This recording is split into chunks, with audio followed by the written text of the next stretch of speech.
Ready? Yep. Greetings, everyone. I'm Larry Williams, the Director of the Center for the Advancement of Research Methods and Analysis, or CARMA, at Wayne State University. And it's September 28th, 2012, and we're here as part of the kickoff for CARMA's 9th year of offering its consortium webcast program. And what we like to do when we have our webcast presenters in to give their formal lecture, we like to spend some time in the morning chatting with them for what we call our Meet the Methodologist interviews. And it's a real pleasure to have, kicking off our 9th year, visiting us from just down the road at Michigan State University, Steve Kozlowski. As many of you know, Steve is a professor in the psychology department and is also currently the editor of Journal of Applied Psychology. So, Steve, welcome to Motown. Thanks, Larry. It's a pleasure to be here. Thanks for inviting me. So, I'll start with kind of a general question of how it was that you got interested in IO psychology and research methods along the way. I'll give you the short story.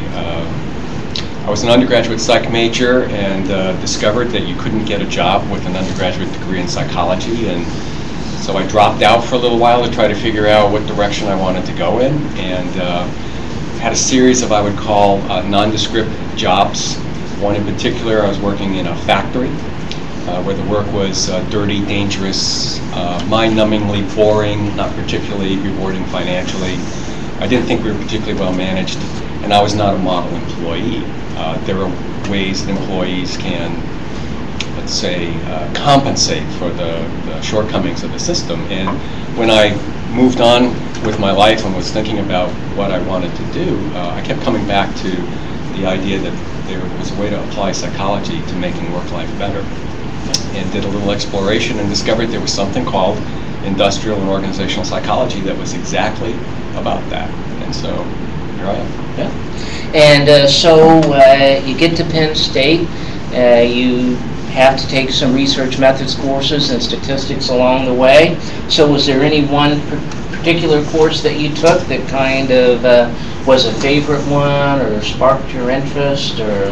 Well, actually, no. But I think it's, what's interesting is that if you want to be an effective researcher, you need a couple of things in your toolbox. You need good theories, interesting theories, and then you need methods that allow you to examine those theories. And the more sophisticated your theory, the more complicated your theory, then the more sophisticated your methods need to be. I remember the statistics courses that we took, and they were outside the department because the department didn't have a good cluster of people teaching advanced stats.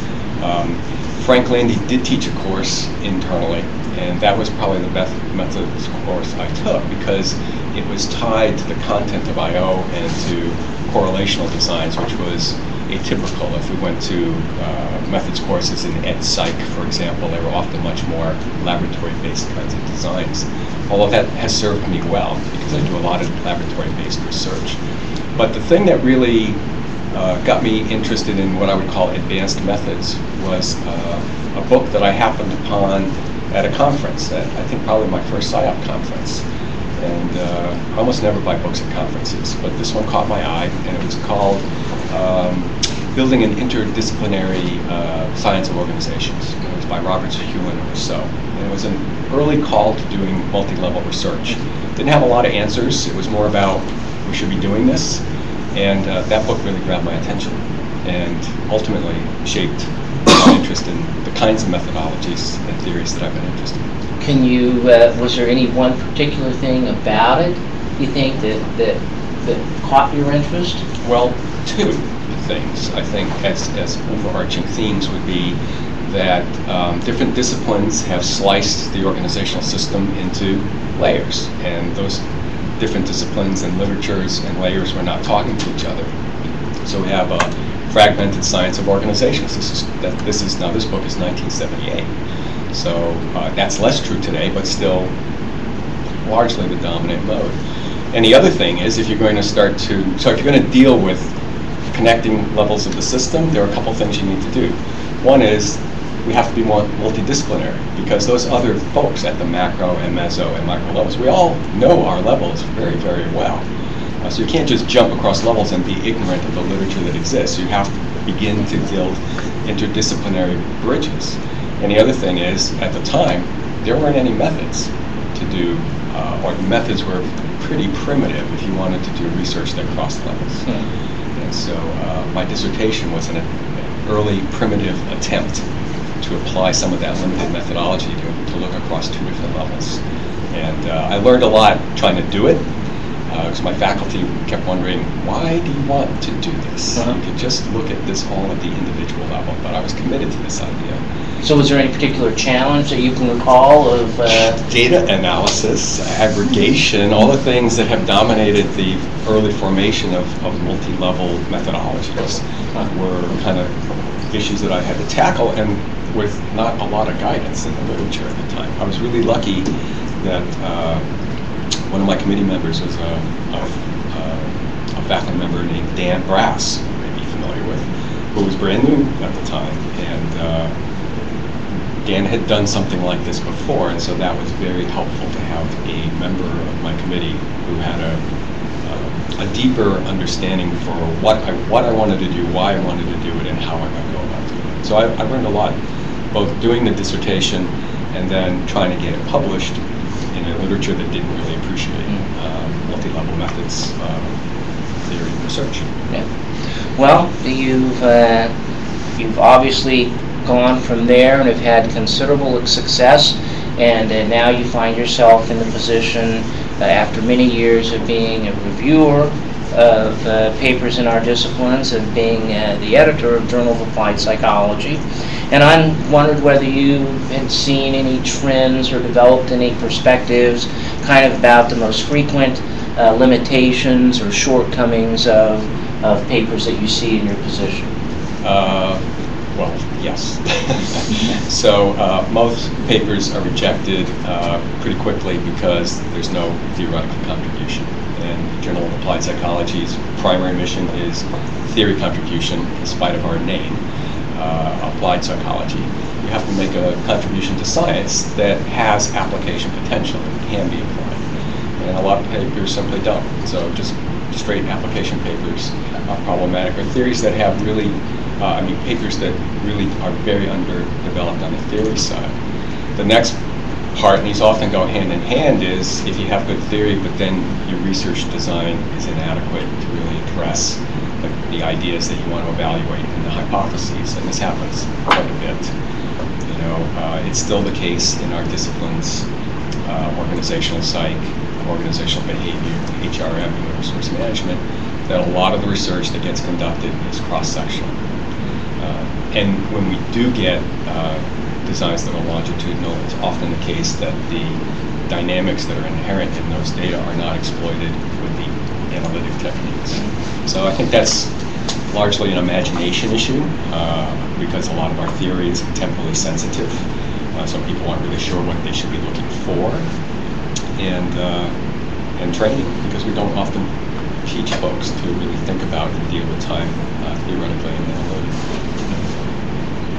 So in your either in your capacity as the editor or in your own research, is there any particular book that you find yourself relying on in terms of methods or data analysis? Or I think I try to read broadly around analytics, and also, frankly, at a certain point in one's career, you need to specialize. And so I work on research teams, and I partner up with colleagues who have more sophisticated understandings of the analytics side than I'm going to be able to maintain. I mean, I think I'm at least average or maybe better than average in my knowledge of techniques, but you can't be an expert in everything. So, one of my good colleagues is Rick Deshawn, and Rick's, some of the things I'll talk about today on the webcast are dealing with dynamics and data, and that's something that Rick and his students are really interested in too. So we have this nice coupling of interests and capabilities. So as the editor, and you've been doing it for a few years now, I imagine you really have the opportunity to develop kind of a big picture perspective on the field of biopsychology. And I think there's a lot of people, if not most people, that are in the field are there because they want to make some type of impact. So are there things that you think the field can do, or people that are in the field can do, that over time will have the effect of increasing the impact of biopsychology? Yeah, I think so. I don't think it's just a journal issue, though. I think it really transcends where we publish our research, but it's also the kind of research that we publish.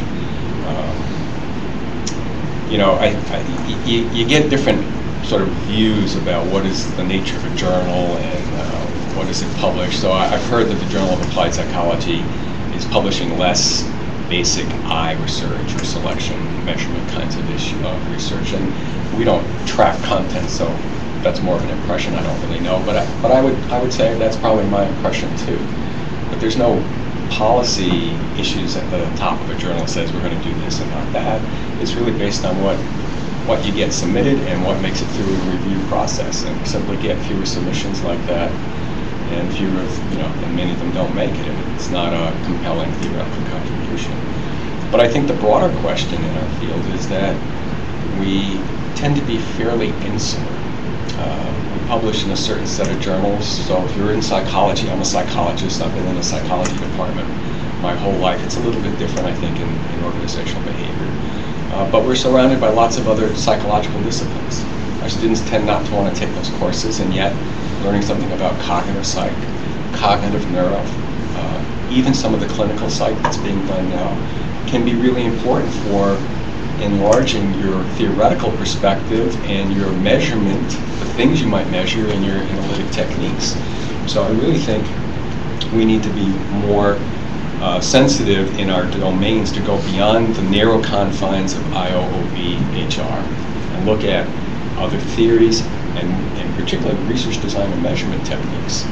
We talked about this a little bit last night. We are largely, 95% tied to questionnaire-based measurement. It's our roots of the field, but we're behavioral scientists, and that's a very narrow way of measuring behavior. So I'm not saying we shouldn't be using questionnaires. They're not going to go away. They're well-developed techniques, and there are some things that you can only ask with questionnaires.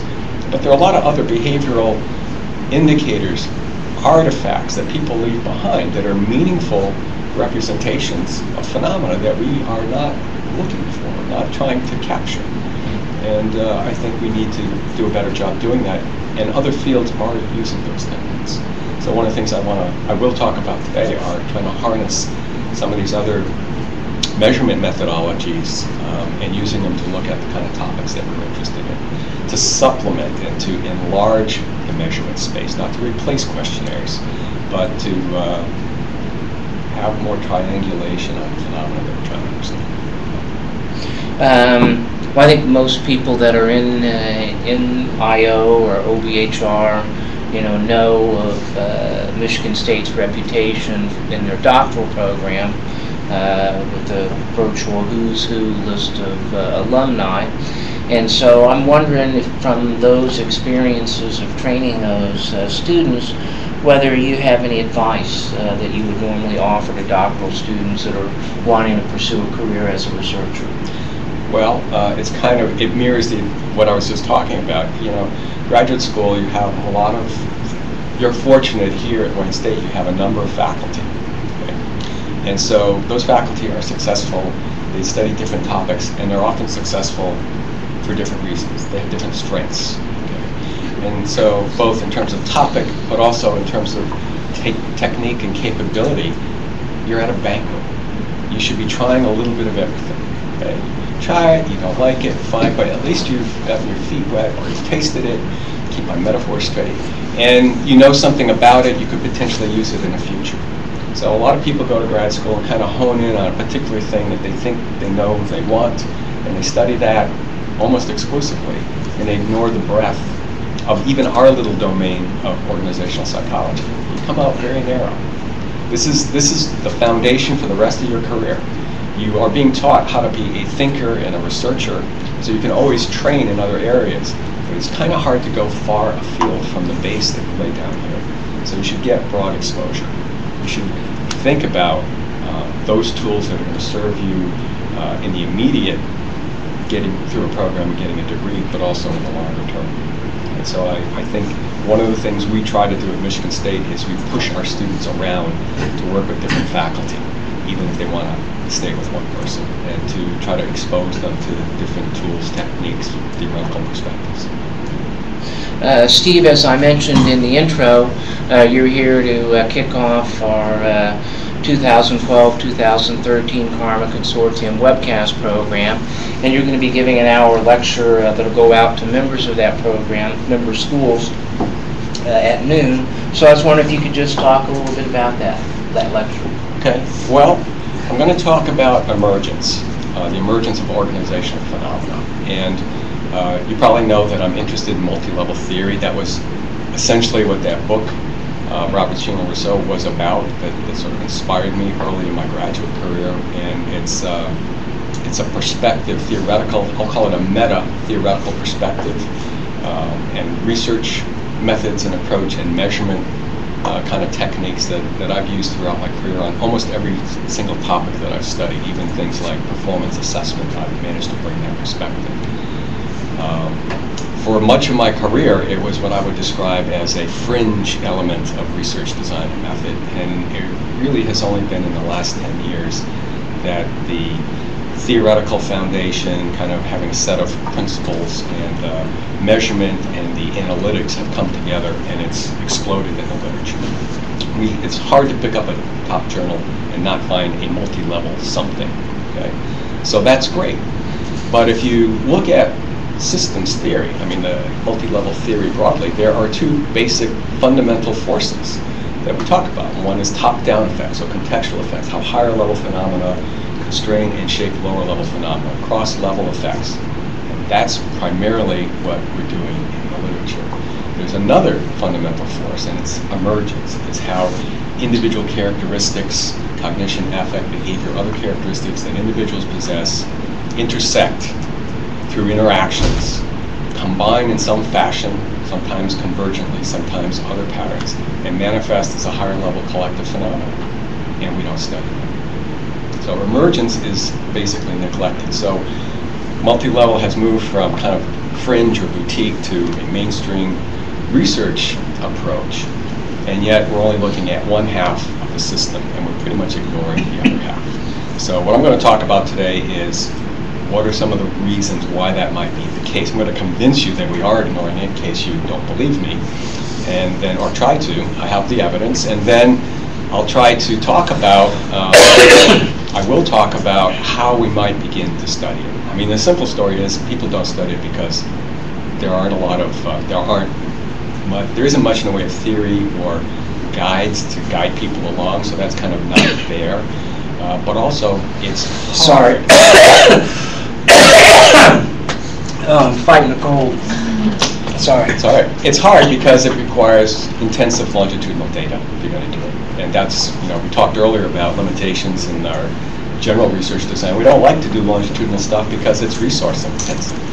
So these kind of fit. So I'll be talking about some of the possible ways we could be developing approaches to look at emergent phenomena, but literally any kind of process that is variable and changing, which is sort of, in my perspective, that's the next frontier, is to take process, get it out of a box, and actually look at it as process.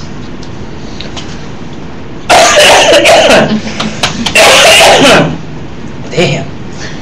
I'm really sorry. It's all right. Okay, so, last question. I like to close on more of a personal note. So I'm wondering whether there's anything Alex, you're going to have to do something to make my voice sound normal. So, is there anything special that you do to draw inspiration or motivation from your work? That's a tough question. I don't think I have a ready answer to that.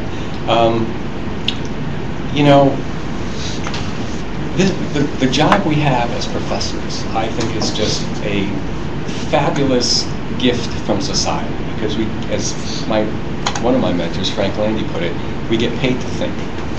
And so it's important to me that as we apply that intellect, that we try to do so in ways that have a positive impact on our field, on our students, and on society at large. So I'm really interested in being able to extend our techniques and to apply that to look at problems that are consequential. So I think this is part of that multidisciplinary push. A lot of times people in organizational psych and HRM, etc., might say, what are we trying to do? We're trying to improve organizational effectiveness. And I would say that's part of it, right? But organizations are not our clients. Society is the client, unless you're doing a consulting project. Society is the client. So taking our techniques, working with others, tackling big problems, not just solving some little contextualized organizational problem, but really tackling big problems. And I think we collectively, as a field, as disciplines, we have some unique capabilities for supplementing other parts of psychology, other parts of management and business, engineering, medicine. I'm doing work in medicine now. We have a lot to offer. We need to kind of get out in the world and have that broader impact. So that's the inspiration. Okay. Well, as I mentioned, Steve's here for his consortium webcast program lecture.